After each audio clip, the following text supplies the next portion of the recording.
Merci de votre fidélité à l'ORTB. L'émission c'est 5 sur 7 matin. Nous sommes mercredi, c'est le 26 février 2020. C'est le mercredi de l'économie, c'est le mercredi de l'entrepreneuriat sur 5 sur 7 matin sur l'ORTB. Et puis je vous l'annonçais, réussir à développer son entreprise nécessite, je dirais, une très bonne collaboration. Et puis avec le développement de l'économie numérique, cela devient encore plus important.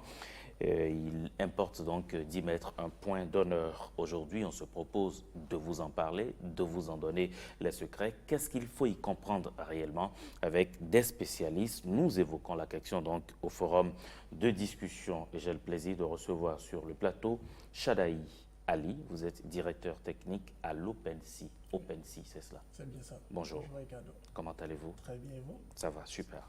Juste à vos côtés, Emmanuel Solomo, il est très habitué de ce plateau, directeur pédagogique Epitech Bénin. Bonjour Emmanuel. Bonjour. En face, Gloria Tienonsi, je prononce bien.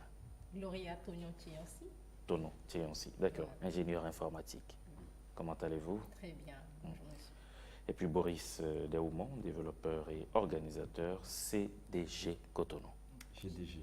GDG. GDG, c'est quoi déjà? C'est Google Developer Group. Ah d'accord.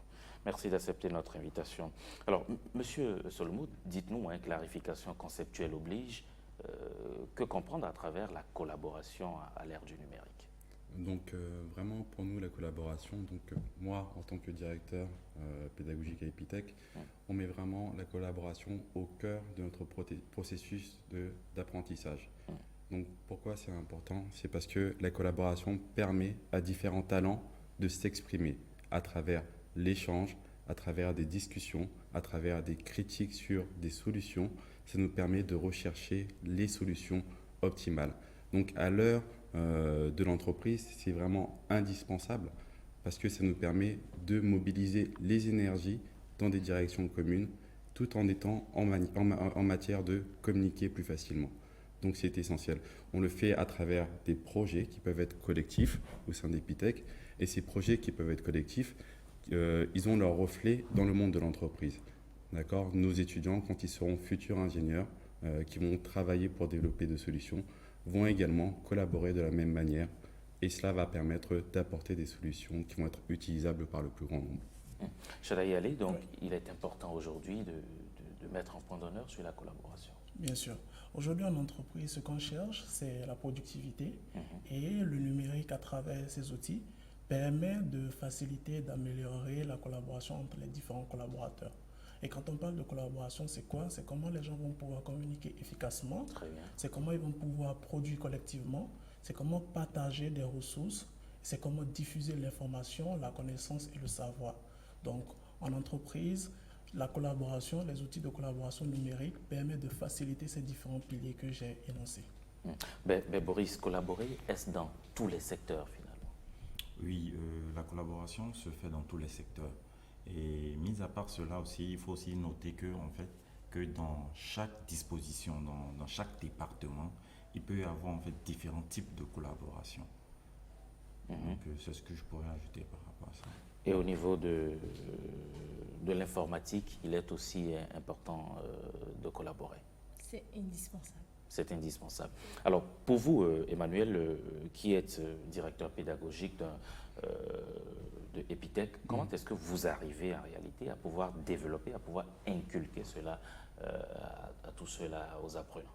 Donc au sein d'Epitech, on se met en condition de production, j'ai envie de dire. Donc on suppose que nos étudiants sont déjà dans le monde de l'entreprise. Donc qu'est-ce que ça veut dire? Ça veut dire qu'on va leur demander d'utiliser des outils qui facilitent la collaboration. Ces outils qui facilitent la collaboration, concrètement, ça va être des outils de partage de code. Pour commencer, donc de code source. D'accord, Ok. de code, ils développent, donc ils produisent un code source qu'ils sont en mesure de partager. C'est quoi les codes sources? Donc le code source, c'est ce qui est, donc ce sont des instructions qui sont écrites par nos étudiants, d'accord, qui permettent de réaliser un certain nombre d'actions qui sont interprétées par les machines et qui permettent par exemple d'afficher une page web ou d'exécuter des tâches automatisées. D'accord. Donc ça, c'est le code source qui est vraiment une suite d'écritures logiques qui peuvent être faites en différents langages tels que le C, le JavaScript, donc tous ces langages un peu de l'informatique. Donc le fait de pouvoir partager ces codes sources entre différents membres d'une équipe permet à chacun de pouvoir travailler sur une composante d'un projet et de pouvoir à la fin les rassembler pour produire un binaire, un exécutable qui va faire que on va, comme je disais, visualiser une page web ou faire des contrôles de sécurité à différents niveaux. Mais dans les entreprises, Oui. comment se manifeste en réalité ça? La collaboration. Oui. En fait, aujourd'hui, c'est vrai que les acteurs du numérique sont les premiers bénéficiaires de la collaboration du numérique. Justement. Mais ce n'est pas que les acteurs du numérique qui sont concernés. La collaboration numérique, c'est pouvoir travailler à plusieurs sur des mêmes objectifs en étant par exemple à distance. Mais donc, même à distance, Même à distance. on peut travailler ensemble. Oui. Ce n'est pas forcément se regrouper Ce n'est pas forcément se en regrouper. présentiel. Exactement. L'un des éléments intéressants pour une meilleure productivité, c'est le nombre de compétences. Ok. Et les compétences ne sont pas forcément disponibles au même endroit, n'ont pas forcément les mêmes créneaux de disponibilité. Et grâce aux outils numériques de collaboration, quelqu'un peut être au Bénin pendant que les autres acteurs sont ailleurs sur le globe et collaborer ensemble. Très bien. Ensuite, on a des outils pour planifier le travail qu'on a fait ensemble. Planifier, suivre et monitorer ce travail que les différents collaborateurs font ensemble de partout. Et ce, de façon synchrone ou asynchrone. Qu'est-ce que je veux dire par synchrone ou asynchrone? C'est que on n'est pas forcément... Ce matin, moi, je suis sur ce plateau. Pourtant, mes collaborateurs ont besoin de moi. Oui. Grâce aux outils numériques, Vous pouvez travailler. je peux travailler, juste après apporter mon apport, ma contribution après l'émission, et eux, ils vont pouvoir prendre ça en compte et avancer avec. Donc, on peut travailler de façon asynchrone, pas au même moment, on n'a pas besoin que tout le monde soit réuni autour de la table pour pouvoir collaborer et avancer. Et donc, c'est ça vraiment ce que nous apporte la collaboration numérique, la facilité de travailler de partout, en temps voulu, de pouvoir suivre ce travail-là, même si on n'est pas tous présents au même endroit, et de pouvoir partager, surtout ça, partager les connaissances et les ressources dont on a à notre disposition. Donc, quelque part, Gloria, cela booste en réalité, je dirais, les activités de votre entreprise et permet de mieux la développer. Oui. Cela booste les activités de l'entreprise dans la mesure du possible où un responsable qui, comme il l'a dit, n'est pas au pays, par exemple, et voudrait voir l'évolution des activités de son entreprise, n'a pas forcément besoin d'être là. Grâce aux outils de collaboration, Quels sont ces outils en réalité? Nous allons prendre par exemple, pour la rédaction des documents, Oui. Google Docs. Google Docs qui est utilisable par tout le monde. Google Doc, Google Sheet, c'est la suite Google. Ils connaissent, voilà. Dans la suite, Google permet aux utilisateurs, qu'ils soient des entrepreneurs, qu'ils soient des responsables d'associations, par exemple, c'est conseillé pour les associations aussi, de pouvoir utiliser cette suite et de pouvoir collaborer à distance. Nous voulons rédiger un document, un projet. On n'a pas forcément besoin d'être sur place et de rédiger le projet. Nous rédigeons le projet à temps et nous soumettons le projet. Donc, je à peux temps. être loin, rédiger mon projet et puis l'envoyer. Oui, et l'envoyer. Les autres pourront lire, faire leurs modifications. Tout le monde verra les modifications, les commenter en temps et pourront apporter leur plus. Maintenant, quand on prend le côté, nous, développeurs, des codes sources, nous écrivons des programmes et à distance, nous travaillons ensemble. Nous avons un projet, nous prenons l'exemple de Linux, qui est un système d'exploitation où des milliers de développeurs travaillent dessus. Linux, vous avez dit? Oui, c'est un système d'exploitation comme Windows, mais c'est un système d'exploitation disponible pour tous. Ok. Donc, nous pouvons réutiliser, réécrire, lire, réécrire, modifier le code source de Linux comme nous le voulons. Nous avons Fedora, par exemple, qui a réutilisé le code source pour pouvoir se l'approprier et ajouter des modules supplémentaires. Donc, c'est un peu ça. À distance, nous travaillons, nous mettons à disposition des utilisateurs des outils qui peuvent l'utiliser comme bon leur semble pour continuer, pour améliorer leur processus quotidien tout en collaborant ensemble. D'autres outils ou technologies?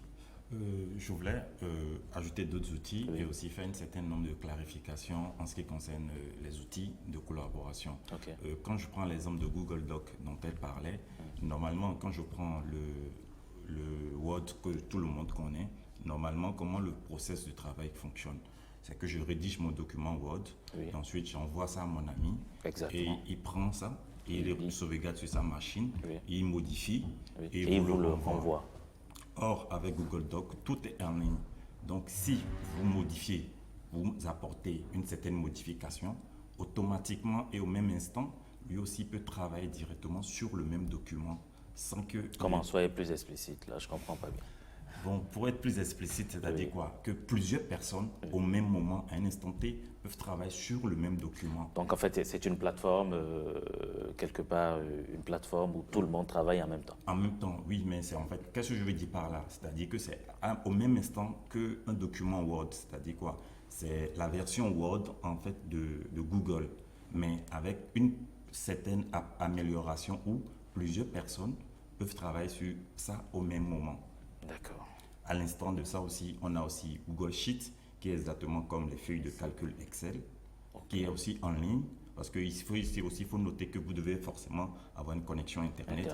Avoir un téléphone portable ou un ordinateur sur lequel vous avez installé, bien sûr, le logiciel, si c'est un téléphone portable. Mais si c'est un ordinateur, ça c'est vous utilisez votre navigateur sur lequel vous apportez les modifications. Mais à part cela aussi, si vous ne voulez pas apporter des modifications, vous pouvez ajouter des commentaires que la personne qui est en train de rédiger le document va pouvoir prendre ce commentaire en compte pour améliorer une certaine partie.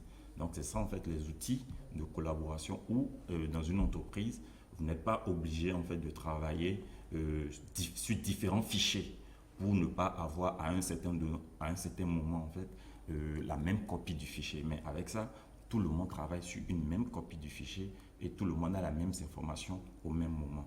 Donc à cela aussi s'ajoute, il faut aussi savoir que au niveau de Google, on a tout ce qu'on appelle la Google Suite, d'accord, Google Suite. Voilà, qui est une suite de solutions de travail que que les entreprises peuvent utiliser, même quand on prend le Gmail qu'on connaît.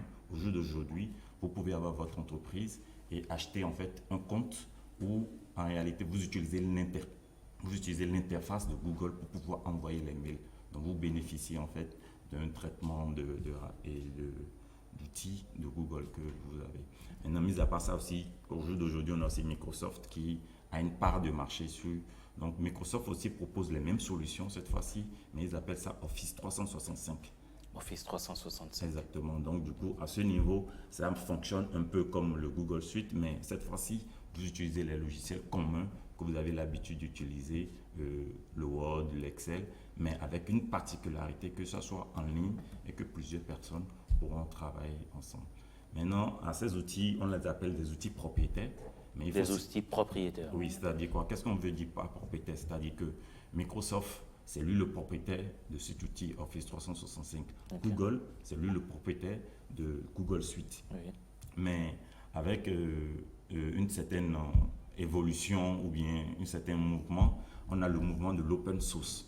Oui, et ce mouvement de l'open source permet à ce qu'il y ait des outils. Peut-être qu'il faut clarifier pour les téléspectateurs ce que vous appelez open source. Non, d'accord. L'open source, il faut noter que l'open source, c'est d'abord, il y a open, d'accord, qui est ouvert, et il y a le source, que mes collaborateurs essaient de vous présenter tout à l'heure, le code source d'une application. Donc, c'est-à-dire quoi? Qu'on veut que ce code-là soit ouvert à tout le monde. Donc, n'importe qui, comme il le disait tout à l'heure, pourra contribuer, pourra accéder. Et donc, ce sont des outils qu'on peut accéder, qu'on peut utiliser gratuitement, ou bien quand vous avez un certain nombre de choses, vous pouvez vous-même l'approprier, le modifier, le transformer à votre guise. Donc, à ce niveau aussi, il y a des outils open source que vous pouvez aussi utiliser à l'instar de ces autres outils pour pouvoir travailler dans votre entreprise, parce que les autres aussi ont des coûts. On est d'accord. Avec les outils d'open source, c'est gratuit. Pas forcément gratuit. Il ne faut pas dire qu'un outil d'open source est gratuit, non. En fait, c'est pas que c'est gratuit, mais d'accord, vous avez accès à ça gratuitement. Mais il peut y avoir en fait un support de mise à jour ou bien un certain nombre de choses qui a peut-être un coût à ce niveau-là, lorsque vous allez en entreprise, bien sûr. Vous avez quelque chose à ajouter? Il faut noter que l'open source, comme il l'a dit, ce n'est pas gratuit. C'est vrai, c'est accessible, vous pouvez modifier, mais il faut dire que lorsque vous avez le logiciel, comment vous l'installez? Vous l'installez sur quoi? Comment vous l'utilisez? Tout ça, il faut quelqu'un qui vous aide à le faire. Il y a les prestations derrière. Donc derrière l'open source, c'est tout un business model derrière pour pouvoir permettre à ces développeurs, à ces personnes qui travaillent sur ces solutions de pouvoir aussi rentabiliser le temps de travail qu'ils ont apporté. Très bien. Oui, oui, Monsieur Solomo, beaucoup d'outils finalement, pour quels impacts? Pour quel impact? C'est vraiment l'impact de l'innovation, l'impact du changement. Aujourd'hui, effectivement, on parle de l'open source. Une des grandes fondations qui est très importante au niveau-là, c'est la fondation Apache. La fondation Apache, donc, qui est une fondation américaine, a développé un nombre incalculable d'outils qui permettent aux ingénieurs, aux développeurs de pouvoir créer leurs propres solutions. Donc ces outils, par exemple, ça peut être les serveurs web, donc qui nous permettent de visualiser un certain nombre de pages sur Internet et dans nos navigateurs. C'est également des outils aujourd'hui on parle beaucoup de Big Data, par exemple. Donc le Big Data, la fondation Apache a développé un set d'outils et les a mis à disposition de la communauté pour travailler sur le Big Data. La fondation Apache a également développé des outils au niveau du machine learning, donc qui est également un gros sujet aujourd'hui. Donc mes collègues effectivement parlaient du coût que peut avoir l'open source, mais c'est également une grande source d'opportunités pour les autres développeurs créer leurs propres solutions. Donc il y a vraiment ces deux aspects-là, et donc l'innovation, c'est vraiment le moteur, et l'impact que ça a, les possibilités que ça ouvre au niveau mondial, ici au Bénin, pour nos développeurs, pour nos ingénieurs. Donc c'est vraiment très très important. Vous parlez du Bénin, Chadaï, vous qui sans doute utilisez cet outil-là, quelle est sa place réellement chez nous au Bénin? D'accord. Je tenais à repréciser un fait pour nos téléspectateurs, c'est que quand on parle de collaboration numérique, ce n'est pas qu'une question d'informaticien. Parce qu'on parle beaucoup de code source, de logiciels. Exactement. Ce n'est pas qu'une question d'informaticien. Le numérique ou le digital ne fait que apporter des outils à des métiers qui existent. La collaboration, c'est une culture, c'est une façon de travailler qui existe depuis longtemps. Et aujourd'hui, la collaboration numérique, c'est simplement des outils qu'apporte l'informatique pour faciliter, pour améliorer la productivité de ces gens-là. Et donc, concrètement, c'est quoi? C'est pouvoir communiquer efficacement en entreprise. Communiquer efficacement, la collaboration numérique nous apporte des outils, des logiciels qui permettent d'abord à une équipe ou à plusieurs équipes de se retrouver sur un endroit pour échanger, communiquer, partager l'information. Vous connaissez WhatsApp très bien. Absolument. Les groupes WhatsApp, aujourd'hui, les gens se mettent dedans à plusieurs et discutent. Donc c'est ce genre d'outils, bien sûr, dans un cadre plus professionnel. C'est fiable. C'est fiable, bien sûr. Ça, c'est tout un autre débat aussi. C'est fiable, mais c'est tout un autre débat. C'est ça, c'est la communication, c'est des outils de communication d'abord. Ensuite, c'est des outils de planification. Des outils qui nous permettent de mettre en un seul endroit la planification de notre projet, les différentes étapes, les différents échelons que nous devons franchir, les actions de chacun, d'attribuer des tâches à des gens sur toute une plateforme.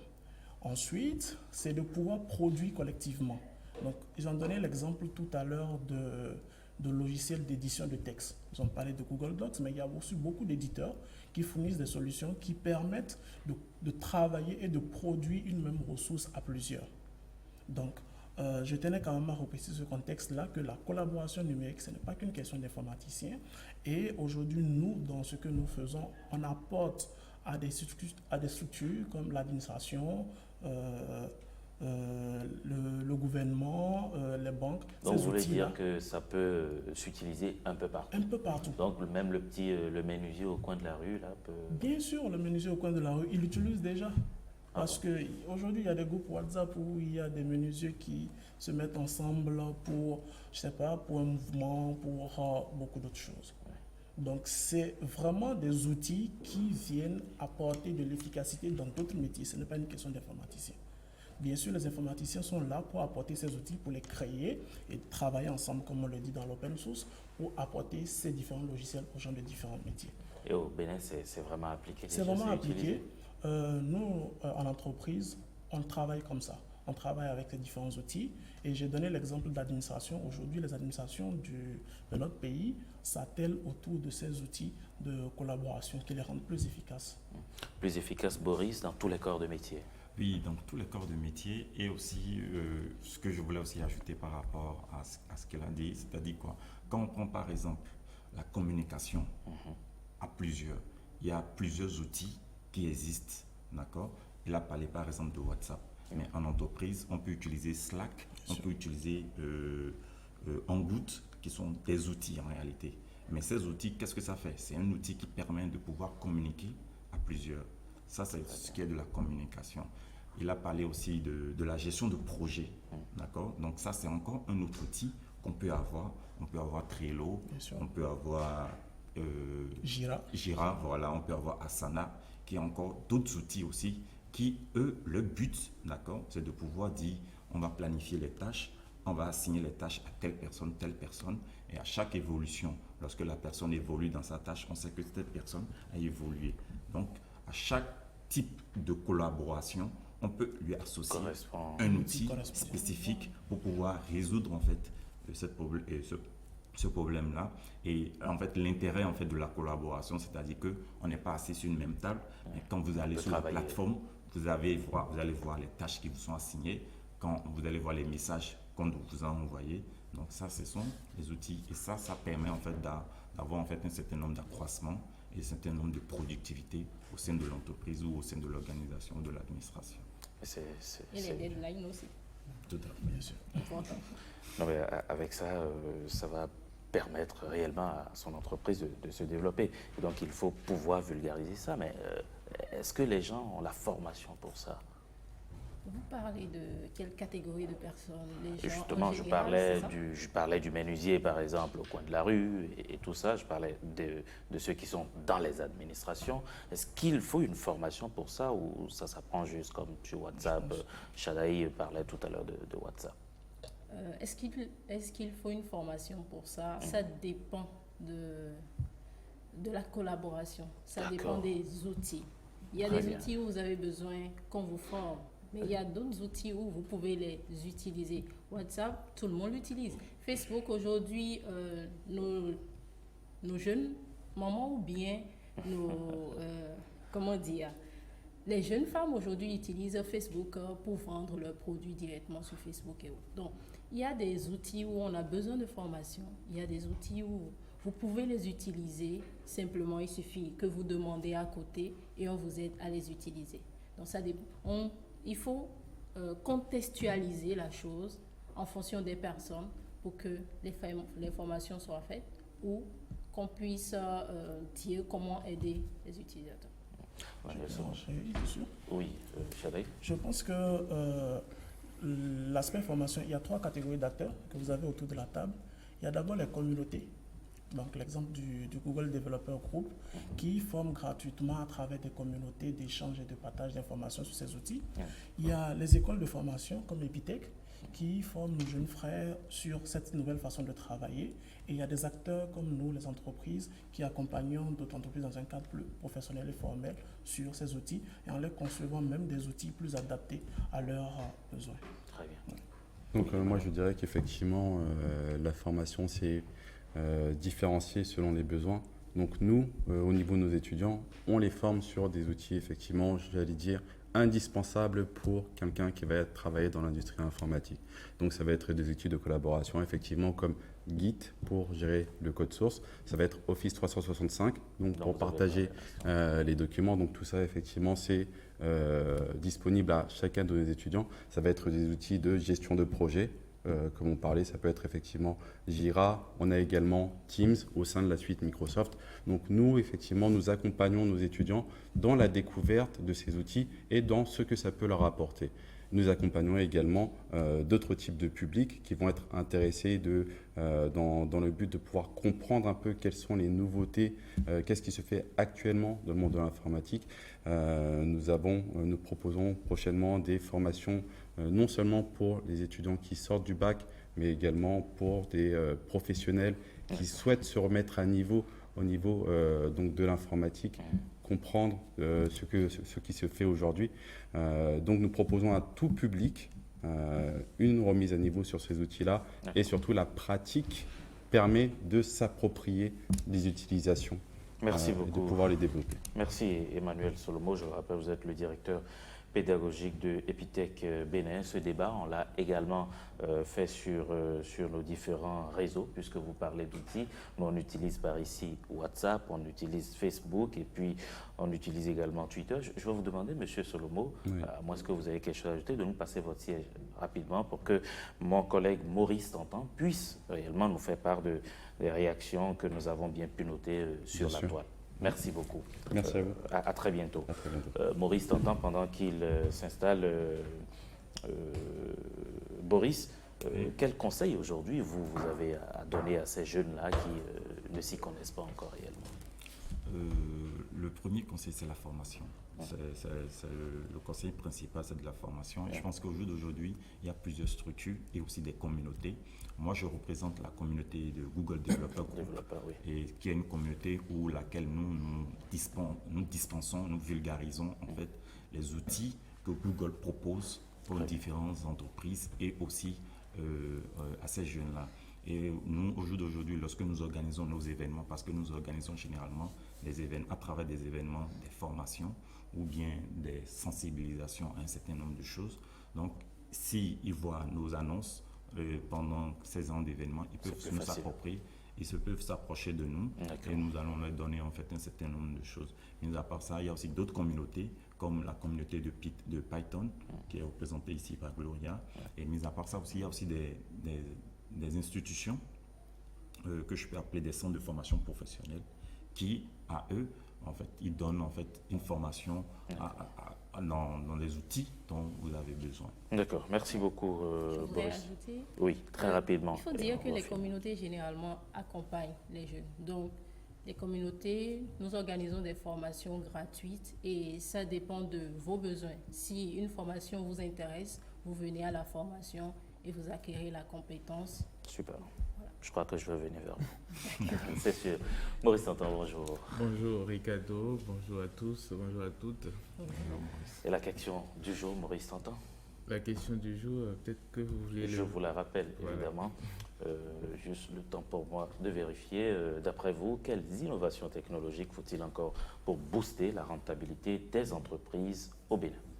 Quelle innovation technologique? Donc, c'est la question que nous avons posée aux internautes. Ils ont été quelques-uns à réagir sur Facebook et sur Twitter ce matin. Et nous allons prendre leurs avis directement. Vous avez Comlan Bernard Huelete qui a écrit sur la page Facebook que l'innovation portée sur la technologie alimentaire dans la transformation des fruits. Il pense que de ce côté-là, il y a quelque chose à faire. Par exemple, dans la production des salades de fruits, il faut innover aussi, il faut innover avec le soleil dans la production de l'énergie. Et enfin, il dit l'innovation, il dit l'innovation dans le secteur de l'énergie électrique est capitale pour les entreprises dans leur quête de rentabilité. Kadri Mohamed va citer trois éléments, secteurs dans lesquels il faut innover au Bénin. Il dit la mécanisation dans la chaîne de transformation des produits tropicaux. Il faut donc multiplier des machines à y empiler, par exemple. Il explique également que l'usage du téléphone portable dans la relation entre entreprises et clients reste à étendre partout. Et enfin, il dit l'utilisation des drones dans la chaîne de ravitaillement des matières premières sont là quelques innovations qui pourraient booster la production des entreprises chez nous. On va du côté de Twitter, de commentaires de ce côté-là. Akele Rodrigue nous dit « Chaque chef d'entreprise devra choisir, continuer d'utiliser les innovations occidentales pour avoir moins de succès ou revenir à la source, à nos réalités culturelles pour connaître plein de succès et de grands succès. » Écrit Akele Rodrigue. Et Lapomin Kodjo Honoré nous dit « Ce qui conduit un bon nombre des entreprises, c'est la main-d'œuvre. Donc, si le système robotique peut être accessible à toutes les entreprises moyennes, les main-d'œuvre vont diminuer et en ce temps-là, les entreprises vont gagner. Donc, l'innovation qu'il voit de ce côté, c'est donc la robotique au service des entreprises béninoises. Ce qu'il faut retenir, les avis et commentaires des internautes sur la question du jour ce matin. Merci Maurice Tantan. Je présume qu'en tant qu'ancien président de de l'association Amberger, vous avez également votre avis sur ce sujet que nous développons aujourd'hui. Non, je pense que vos invités ont largement abordé le sujet. Ce que je peux ajouter, c'est que l'innovation, disons, les nouvelles formes de collaboration qui s'appuient sur le numérique sont utiles pour tous les secteurs d'activité, pour toutes les catégories d'acteurs. Et pour les maîtriser, il faut aller vers eux, il faut aller disons, vers ces innovations-là, sans a priori. Et donc, aller à la formation, les maîtriser et les appliquer en entreprise. Et surtout, il faut les éprouver, il ne faut pas les refuser avec des préjugés, des a priori. Donc, c'est des choses qui ont de l'intérêt pour l'entreprise. Donc, il faut se faire former et les utiliser. Maurice Santon, merci. Merci pour tous ces commentaires et puis également pour votre avis sur la question. Chadaï Ali, merci beaucoup. Je vous en prie. J'espère vous revoir très bientôt sur ce plateau pour aborder encore d'autres thématiques. Gloria, merci. Merci. Je viendrai vers vous pour la formation de toutes les façons. Boris, Oui, merci aussi. GDG, on va se retrouver. D'accord, Merci. beaucoup. Vous passez une excellente journée. 5 sur 7 matin se poursuit. On marque une courte pause et puis juste après, on installe Herman Rodrigue Megan. Ce sera pour les sports.